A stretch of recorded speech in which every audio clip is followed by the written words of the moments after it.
الفيديو ده هنعرف مع بعض الادوات اللي هتساعدنا في استخدام الكمبيوتر بتاعنا وهتسهل علينا حاجات كتير، زي مثلا عايز تخلي تطبيق معين قدامك في الشاشة دايما مفتوح، او عايز تستخرج نص معين مثلا من الشاشة اللي انت فاتحها او التطبيق اللي انت فاتحه، او عايز تخلي المؤشر بتاع الماوس بشكل معين، او لو عايز تغير حجم صورة، او لو عايز تفتح كذا تطبيق او كذا برنامج في نفس الشاشة. فيلا بينا نشوف هنعمل كده ازاي.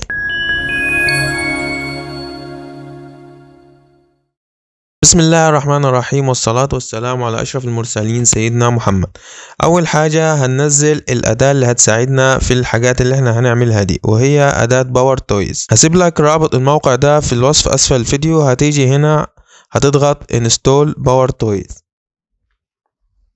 وهتنزل تحت هنا وهتختار ال EXE، الامتداد بتاعه EXE اللي هو ده الرقم 3 ده. هتضغط عليه، بمجرد ما تضغط عليه هيقول لك انك تبدأ التحميل بتاعه. وبعد كده هيظهر معاك، انا طبعا حملته قبل كده، هتلاقيه ظهر معاك بالشكل ده وهتسطبه عادي. يعني احنا مش هنقول التسطيب عشان وقت الفيديو ما يزيدش، والتسطيب عادي يعني ما اظن ان انتوا كلكم عارفينه، اللي هو يعني نيكست فينيش بمجرد ما تفتح البرنامج. طيب الأداة دي هتفيدنا بإيه؟ الأداة دي فيها حاجات اختصارات كتير هتقدر تساعدك في استخدام الكمبيوتر بتاعك. أول حاجة معانا وهي Always on Top. الأداة دي بتخلي التطبيق اللي انت فاتحه دايما من فوق كده، أو لو فتحت أي حاجة هتلاقيه هو ظاهر لك من قدام.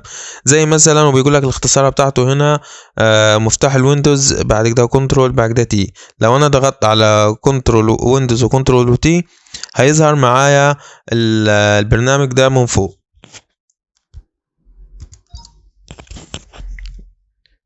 زي ما هو عمل معايا كده. فانا اقدر اتحكم فيه وهيبقى دايما معايا ظاهر من فوق، يعني مش هيختفي معايا. واقدر اتحكم في الحجم بتاع النافذة بتاعتي براحتي، فانا اقدر افتح اي حاجة بعد كده، لكن هتلاقيه دايما هو ظاهر معايا من فوق. دي هتفيدك بايه؟ طيب هتفيدك في انك مثلا لو عايز تستخدم البرنامج اللي انت فاتحه ده وتاخد منه مثلا بيانات معينة، مش هينفع يعني انك تفتح وتقفل فيه كل شوية، او تنزله تحت وتطلعه تاني كل شوية. فكده افضل يعني ان هو يكون دايما مفتوح قدامك وتنقل منه مباشرة. طب لو انا عايز ارجع تاني للوضع الطبيعي بتاعي، هضغط برضو تاني ويندوز او كنترول تي. كده هو رجع معايا الوضع الطبيعي بتاعي. هكبره عادي. الأداة تقدر تلغي تفعيلها من هنا اون واوف، والاختصار بتاعها ويندوز وكنترول تي. تاني أداة معانا وهي أداة أويك، ومن اسمها كده إنك دايما يعني صاحي ومستيقظ، يعني عينك مفتحي، يعني نايم مغمض عين ومفتح عين. الأداة دي هتفيدني بإيه؟ الأداة دي مثلا أنت بتحمل حاجة معينة من على النت، فبتسيب مثلا الكمبيوتر بيحملها، فبتروح مثلا تعمل حاجة، تتغدى، تتعشى، وترجع تاني الكمبيوتر على أساس إنه حمل الحاجة دي، فبتلاقيه مثلا عمل سليب ونام، الكمبيوتر بتاعك نام. طب هتصحي ازاي؟ فانت بتعمل ايه؟ فبتروح مثلا للاعدادات بتاعة الباور وتغير فيها على اساس انه ما يفصلش او ما يعملش الوضع السليب هو بيحمل. لكن هنا في الأداة دي، في أداة أويك، هو بيسهل عليك الموضوع ده. لو انت عامل له أويك حتى لو هو الشاشة ضلمت أو أي حاجة، هو هيفضل يحمل الحاجة اللي انت سايبه يحمل فيها. وفي الأداة دي تقدر برضو انك تختاره يبقى أويك لفترة معينة. يعني تيجي هنا تختار keep awake indefinitely أو keep awake أو keep awake temporarily. ان شاء الله تكون اكون نطقتها صح. يعني keep awake temporarily اللي هي يعني وقت يعني مش وقت مؤقت، يعني مش دايم. فتختار هنا عدد الساعات وعدد الدقائق اللي انت عايزه يبقى awake فيها. بعد كده نروح لcolor picker. color picker الأداة دي بتساعدك في انك اي لون على الشاشة او اي لون انت عايز تعرف الامتداد بتاعه تعرفه بيها. الأداة دي بتقدر تساعدك في انك يعني تاخد اي لون من على الشاشة انت محتاجه. يعني مثلا انا لو فتحت الاكسل هنا،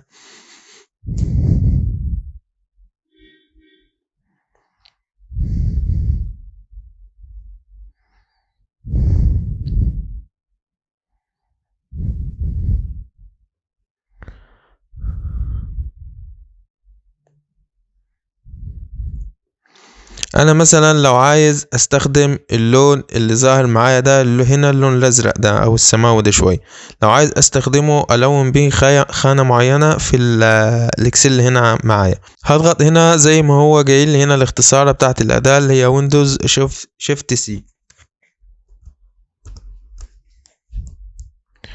ظهر معايا جنب الماوس، يعني كل ما اجرب من اللون بلاقي الكود بتاع اللون ظهر معايا هنا. طب انا اقدر اضغط هنا على اللون، ظهر معايا كده اللون اللي انا مستخدمه. طيب انا اقدر مثلا اضغط هنا على الاداة دي تاني واختار اللون تاني اللي انا عايزه، مثلا اخترت اللون ده كده، هو بيظهر لي معايا ويجيب لي برضو اللون اللي انا اخترته قبل كده، فهو بيجيب لك هنا الكود بتاعه. طيب انا اقدر اخد الكود ده، اقدر اخده كوبي من هنا او اعلم عليه كده وكوبي بالطريقة العادية. هاجي هنا في الاكسل واختار الخانة بتاعتي وانا عايز املاها باللون اللي انا مختاره ده، فهاجي هنا واختار more colors custom واعمل باست للون اللي انا اخترته واضغط اوكي. هلاقيها اختارت اللون اللي انا كنت جايبه واخترته بالاداة اللي هي color picker. كده انا اقدر اي لون يقابلني في الكمبيوتر على النت اي مكان، اقدر اعرف الكود بتاعه او الهكس بتاعه واستخدمه في اي مكان. نروح بعد كده للأداة الرابعة معانا. طبعا أنا مش هشرح كل الأدوات دي عشان يعني وقت الفيديو، هسيبك برضو يعني هشوف الأدوات المهمة أقولها وأسيبك تكتشف باقي الأدوات إيه فايدتها. بعد كده الأداة اللي معانا اللي هي فانسي زون، والأداة دي اللي هي بتقسم لك الشاشة لكذا جزء، يعني تقدر تتحكم في الأجزاء براحتك، ولو انت فاتح كذا برنامج او كذا تطبيق تقدر تفتح وتحط التطبيق ده في اي شاشة براحتك. طيب هنا ايه الاختصار بتاعه؟ ويندوز وشيفت وعلامة الشرطة دي، طبعا العلامة دي انت تقدر تغير العلامات دي بالأداة دي. هتيجي هنا وتضغط يعني 3 مفاتيح اللي انت عايزهم براحتك يعني. فانا هاجي هنا اختار زي ما هو مختار ويندوز وشيفت، بس هغير العلامة اللي في الاخر دي، علامة الفاصلة وعلامة الكومون، مش عارف هو ايه اللي مختاره ده، فانا هغيرها. فهاجي هنا هضغط على ويندوز، بعد كده شيفت وما تشيلش يدك يعني من على الزراير، بعد كده هختار حرف البي وهضغط بعد كده سيف. هلاقيه هو هنا اختارها معايا، فانا هاجي هنا واضغط ويندوز وشيفت بي، هلاقيه ظهر معايا بالتقسيمة دي. طيب انا دلوقتي ممكن اقدر اغير التقسيمة دي براحتي واختار من هنا، او انك تعمل تقسيمة جديدة بكريت نيو لاي اوت، هيجيب لك هو جريد مثلا ولا كانفاس، وتعمل يعني لو ضغطت مثلا جريد وكريت بيجيب لك هنا بقى ايه التقسيمة براحتك، انت تقدر تغير براحتك في الحجم، وتقدر هنا تقسم دي مثلا كذا جزء وهكذا يعني. فانا ايه مش عايز الحوار ده، فانا هضغط كنسل، فانا هختار التقسيمات اللي هو مديها لي. طيب انا دلوقتي عايز افتح في كل جزء من الاجزاء دي تطبيق معين، مثلا يعني مثلا انا فاتح الاكسل هنا وباور تويز وجوجل، عايز افتح الثلاثة هنا. هاجي هنا انا هفتح الاكسل، بعد كده اضغط على شيفت وبزرار الماوس كليك يمين، هبقى ماسك الاكسل يعني همسكه كده واضغط شيفت، هلاقيه بيصغر معايا واحطه في المكان المناسب، يعني زي ما حصل كده معايا اقدر احطه في اي جزء من الاجزاء دي. فانا مثلا احطه هنا في النص، بعد كده مثلا التطبيق اللي بعده نفس الحوار اضغط شيفت. طب ليه انا بضغط شيفت؟ هنا هو انا مختار ان انا اضغط شيفت، فانت عندك كذا اختيار تاني تقدر تختاره بانك يعني تفتح البرنامج في النافذة اللي انت محتاجها. فانا هضغط شيفت تاني هنا، وادي البرنامج كده جوجل مثلا، شيفت برضو نفس الحوار كده، هلاقي ايه كده، واقدر بقى اصغر براحتي هنا واكبر براحتي.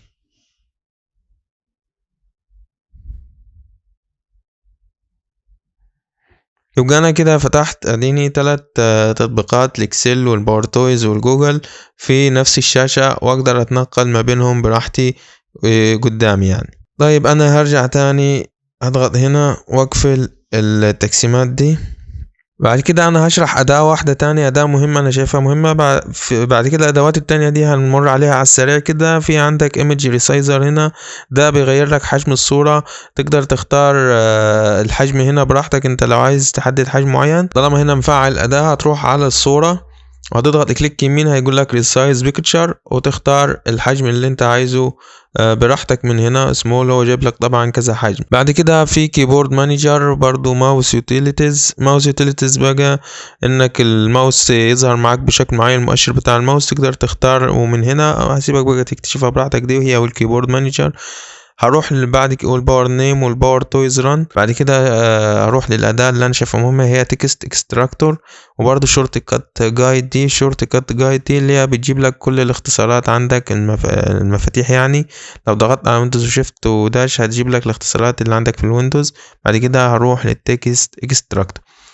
التكست اكستراكتور دي يعني لو انت عندك، لو انا مثلا اديني فاتح جوجل وعايز اخد الكلام ده واكتبه في مكان معين، طبعا هتقعد تكتب جزء. فانا هنا التكست اكستراكتور دي بتفيدني في ان انا طبعا هقفل دي، كانت ايمج ريسايزر. هفتح باور تويز تاني واشوف الاختصار بتاعتي ويندوز وشيفت تي عشان يعمل معايا اللي هو انك تستخرج النص من المكان اللي انت عايزه. فانا هضغط ويندوز وشيفت تي، هو ظهر معايا العلامة دي. هختار النص اللي انا عايزه، مثلا انا هختار الجزء ده كده، هو علم لي الجزء ده. طيب هو راح فين؟ هفتح هنا اي حاجة، مثلا الوورد.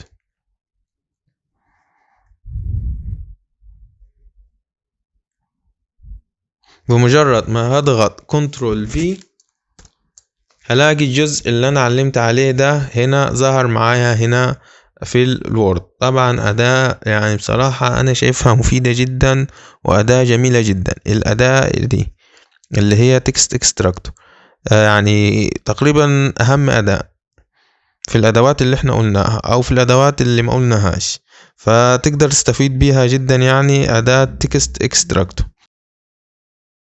كده هسيبك انا تقلب في الادوات دي براحتك وتكتشفها كلها، ويكون الفيديو بتاعنا انتهى. لو كنت استفدت باي معلومة في الفيديو ده ما تنساش اللايك والسبسكرايب في القناة، وشكرا لكم والسلام عليكم ورحمة الله تعالى وبركاته.